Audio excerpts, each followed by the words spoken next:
Assalamualaikum warahmatullahi wabarakatuh. Jumpa lagi dengan saya. Kali ini kita akan membahas kitab Ringkasan Fikih Sunnah oleh Sayyid Sabiq. Jangan sampai ketinggalan ya.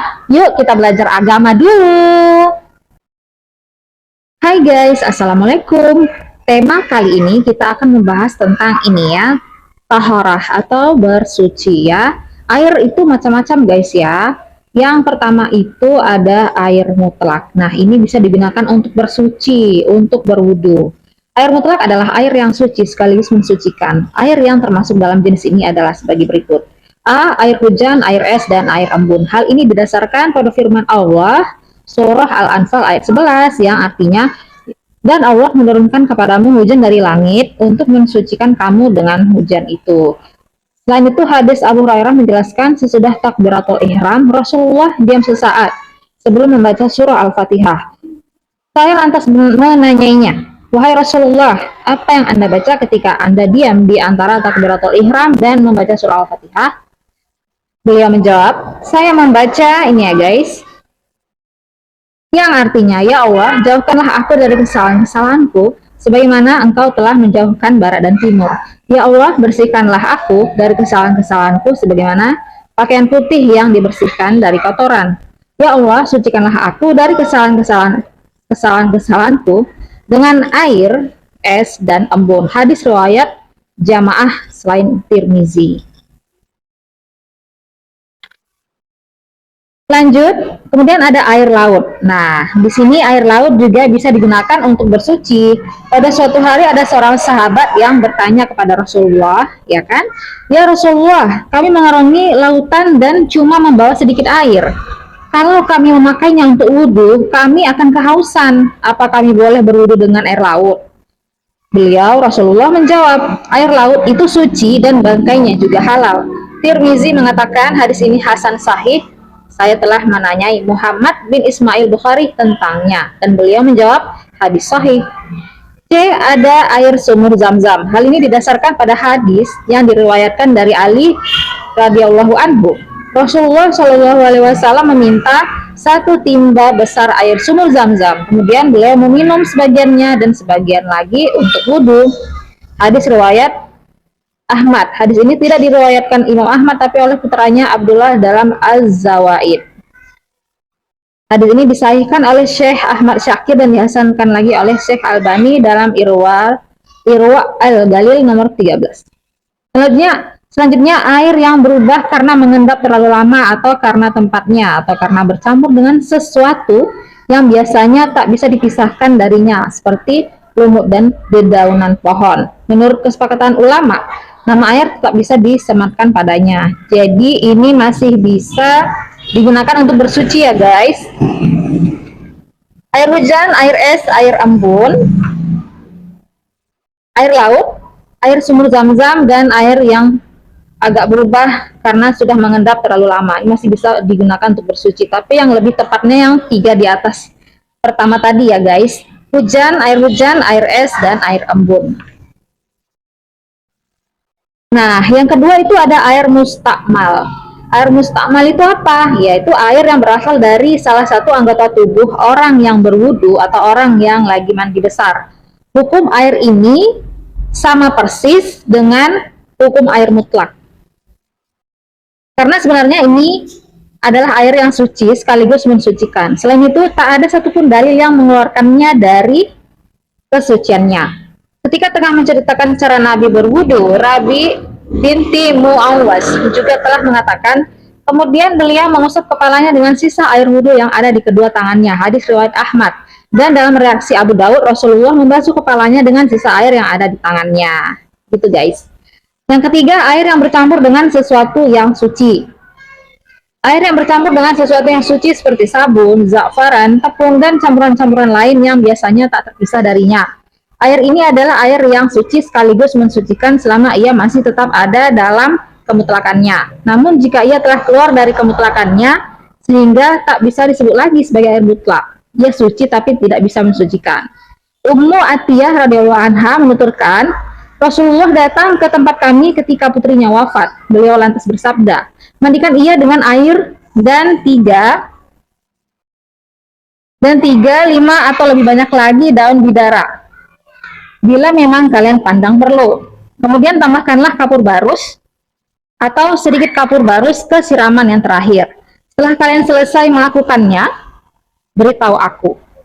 Setelah selesai memandikannya, mereka memberitahu beliau Rasulullah lantas memberi mereka pakaian bawahnya sambil mengatakan, jadikan ini tanda padanya. Hadis riwayat jamaah. Seorang mayat hanya boleh dimandikan dengan sesuatu yang boleh dipakai bersuci oleh orang yang masih hidup. Yang keempat itu ada jenis air yang bercampur dengan najis. Nah, ini jelas nggak boleh guys ya.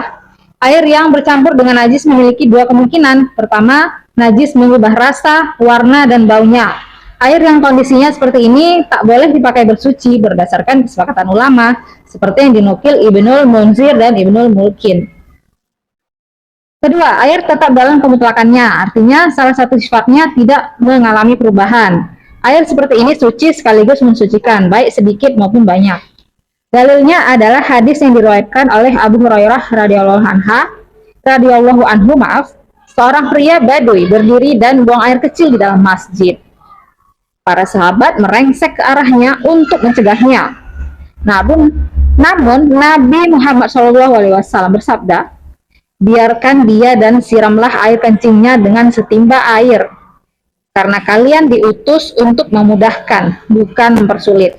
Hadis riwayat jamaah selain Muslim. Gitu guys.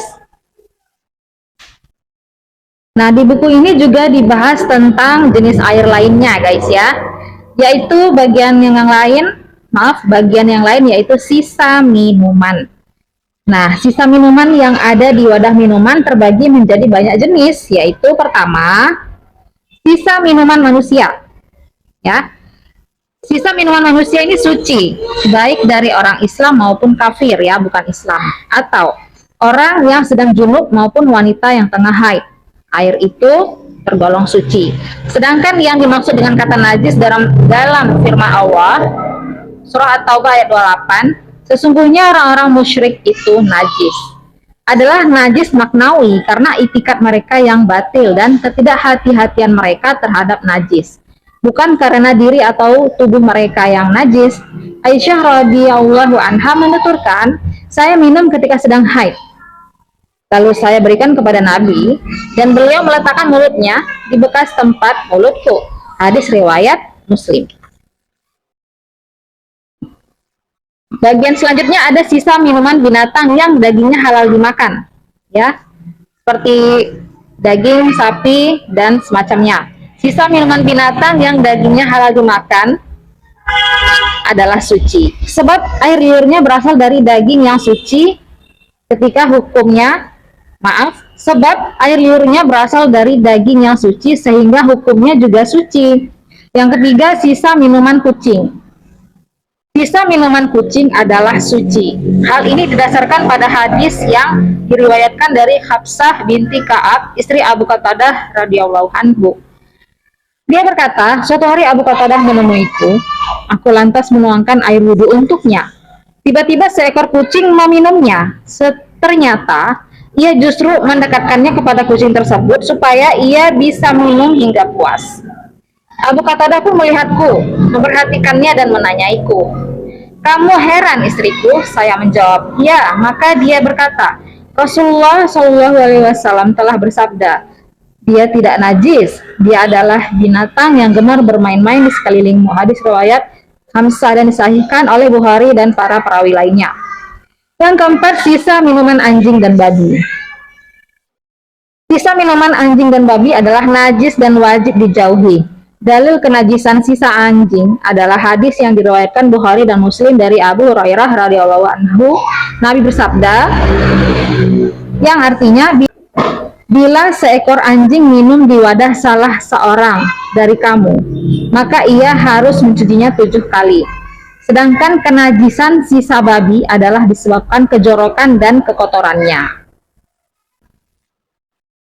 Nah, itu dia tadi macam-macam air yang sudah kita baca bersama. Jadi enggak semua air bisa digunakan untuk bersuci atau berwudu guys ya.